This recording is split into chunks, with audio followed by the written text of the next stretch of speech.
आज मी बनवणार आहे मुळ्याचे पराठे। मुळा खूप उपयोगी आहे।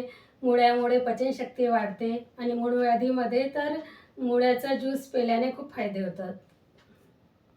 चला मग आज आपण मुळ्याचे पराठे करूया।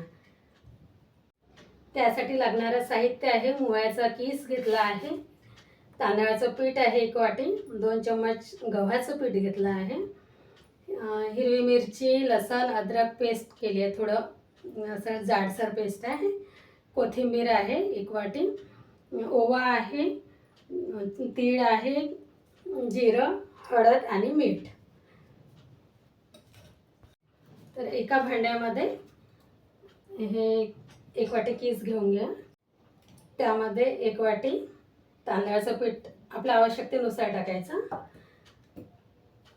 आणि 2 चम्मच गव्हाचं पीठ,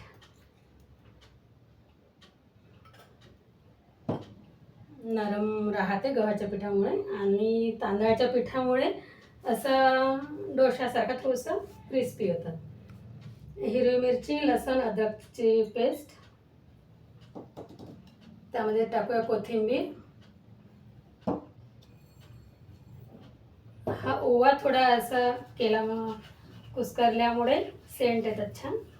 ओवा 1 चम्मच, त्यामध्ये तीळ, थोडंसं जिरं आणि किंचित थोडी हळद आणि चवीनुसार मीठ। त्यामध्ये मी तिखट नाही घेतलं आहे, मी हिरवी मिरचीच टाकली आहे। तर ते आता पाणी टाकून आपलं भिजवून घ्यायचं। तर त्यामध्ये असं पाणी टाकून छान अशा प्रकारे मिश्रण करून आता आपण याचे पराठे करूया। अशा प्रकारे मिश्रण झालेलं आहे। आपलं मिश्रण तयार आहे। तर आता आपण पराठे करूया। तवा छान गरम झालेला आहे, त्यामध्ये तेल लावून घ्यायचं। तेल लावल्यामुळे चिपकत नाही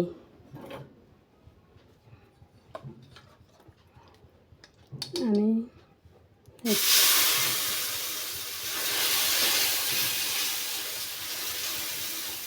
आपल्याला पातळ जाड जसं हवा तसं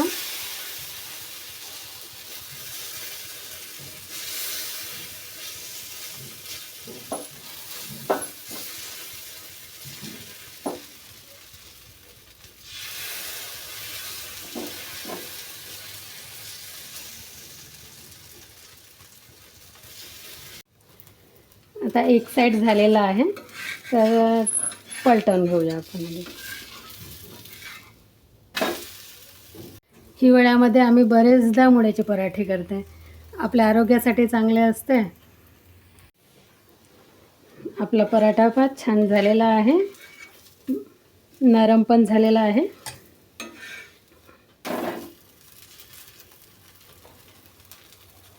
आणि खूप छान टेस्टी वाटते मुळ्याचे पराठे।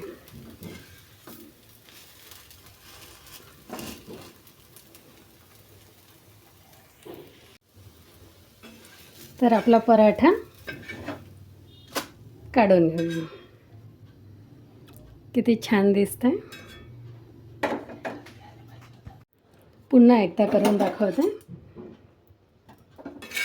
तेल लावून घेतलं आहे चांगलं सभोवताल।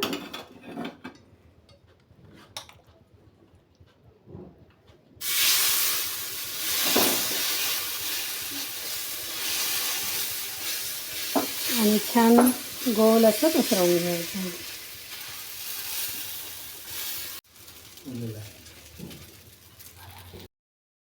छान तेल टाकून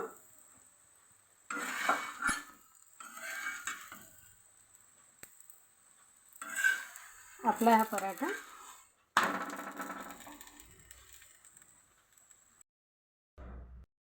तयार आहे। आपले मुळ्याचे पराठे हे टोमॅटो केचप सोबत खूप छान लागतात। मस्त खा, स्वस्त राहा, मुलांची काळजी घ्या, आई वडिलांची पण। धन्यवाद। हा व्हिडिओ आवडल्यास लाईक करा, शेअर करा आणि सबस्क्राईब करायला विसरू नका। धन्यवाद।